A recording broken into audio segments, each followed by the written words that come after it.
Mambo vipi? This is Konde Boy Jeshi, the CEO of Konde Gang. Niko hapa kwa address ile jambo linalohusu mdogo wangu Chinga.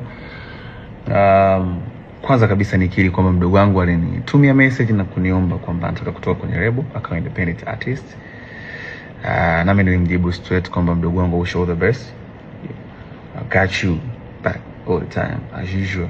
Kachini na viongozi wa Konde Gang, video contacts, mfanolize, muone mnafanyaje.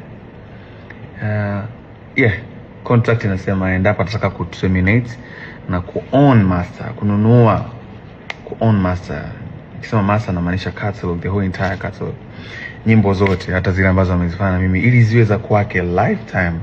Hizo zinaingiza pesa kwake lifetime. Inatokea alipie kuzinunua hicho kiasi cha pesa kilichotajwa kwenye mkataba ambao mdogo wangu alisign 4 years ago na kampuni ya Konde.